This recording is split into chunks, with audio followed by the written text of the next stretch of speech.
Qu'est-ce que ça fait un prof d'université, justement? Ben, évidemment, ça fait bien des choses, là, parce qu'on peut réduire ça à la présence en classe. Donc ça, c'est manifeste que c'est important. Et puis, quant à moi, c'est même, je dirais, un des aspects très importants et une des responsabilités du professeur d'université, que cette présence en classe.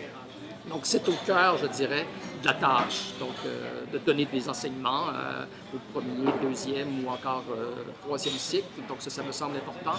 Il y a aussi la part recherche. Donc, et la part recherche va passablement occuper, mais c'est un peu variable suivant probablement, là, si on prend une année donnée, c'est variable suivant l'année parce qu'évidemment, il faut équilibrer l'enseignement avec la recherche. On consacrera plus de temps à la recherche durant les trimestres où on n'enseigne pas, c'est-à-dire l'été. Et il y a une part aussi qui est souvent peut-être ignorée, mais c'est la part administration, la part gestion, parce que les professeurs participent à la gestion de l'université. Ça peut vouloir dire occuper des postes administratifs, mais même un professeur qui n'occupe pas de poste administratif va participer à la gestion parce que il y a la gestion, je dirais, pris au sens très large, mais faire partie de comités. Et ces comités-là sont souvent liés à des préoccupations d'enseignement et de recherche. Ce ne sont pas des comités là, qui gèrent des budgets. Et quand on parle d'administration, c'est véritablement une administration qui est souvent en lien assez immédiat avec les préoccupations premières de l'université. Ça peut être aussi des comités, non pas facultaires ou départementaux, là, mais des comités universitaires qui voient, par exemple, au développement de la bibliothèque, qui voient au développement peut-être de la formation continue, mais enfin, ce sont des préoccupations premières de l'université et l'université, évidemment, compte à cet égard-là sur l'expertise des professeurs pour éventuellement aligner, par exemple, le développement. J'ai parlé de la bibliothèque et de la formation continue. Ben, dans ces deux cas-là, ça serait donc de compter sur cette expertise-là pour voir de quelle manière développer éventuellement ces aspects-là de vie universitaire. Qu'est-ce que fait un chercheur en Enfin, je ne pense pas qu'on puisse aisément donner une définition là, qui conviendrait à tous les types de recherche. D'abord, la recherche a beaucoup évolué dans le temps. Il y a des types de recherche qui se faisaient il y a peut-être 50 ans, qui se font moins maintenant. Mais donc, prenons quelques exemples pour illustrer ce que peut être la recherche en droit. Il y a une recherche qui est assez étroitement liée à l'enseignement.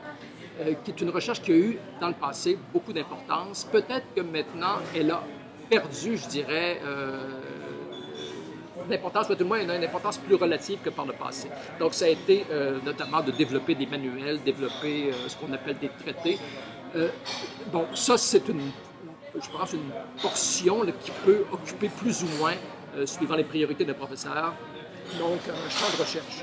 Ensuite, il y a des recherches qui sont plus peut-être ponctuelles, liées à des projets que le professeur va lancer, des projets qui peuvent être à court terme, mais pour certains, il y aura quand même des espèces de lignes conductrices qui inscriront une recherche dans une très longue période, même sur parfois la carrière du professeur. Il se peut qu'un professeur s'intéresse à un secteur de recherche assez précis durant 30-35 ans. Il passera toute sa carrière, finalement. Il se peut même qu'il ait commencé, lorsqu'il a fait ses études supérieures, qu'il a eu un intérêt donné pour une question et qu'il conserve cet intérêt-là durant toute sa carrière. Évidemment que la question va se transformer. La question sera peut-être un peu difficile à lier à ce que c'était au départ lorsque il en sera à la fin de sa carrière, mais il peut y avoir une très forte continuité, je dirais, dans les recherches. Puis il y a toute la question, notamment en droit, une question qui est peut-être pas de même acuité ailleurs, mais qui est probablement assez liée à toutes les disciplines qui sont rattachées à des ordres professionnels, c'est de savoir à qui s'adresse-t-on. Donc la question des publics.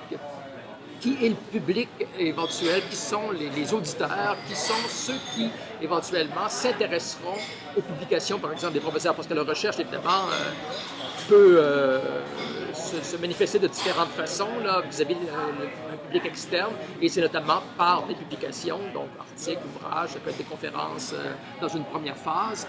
Et là, c'est de savoir, chez les juristes, à qui destine-t-on éventuellement les travaux. Traditionnellement, les travaux ont, je pense, été destinés surtout à la communauté juridique, ce qui veut dire qu'il y avait évidemment les étudiants, il y avait ensuite les avocats et les notaires, puis il y avait la magistrature éventuellement. Donc, ça a été longtemps, je dirais, cet auditoire assez fermé. Probablement que de plus en plus, on peut considérer que l'auditoire s'est élargi, tant et si bien que ça veut dire que les professeurs de droit vont écrire pour une communauté donc qui ne sera pas que cette communauté juridique restreinte, mais qui va comprendre peut-être des philosophes, des historiens, des sociologues, des politicologues, et ça peut s'étendre bien au-delà.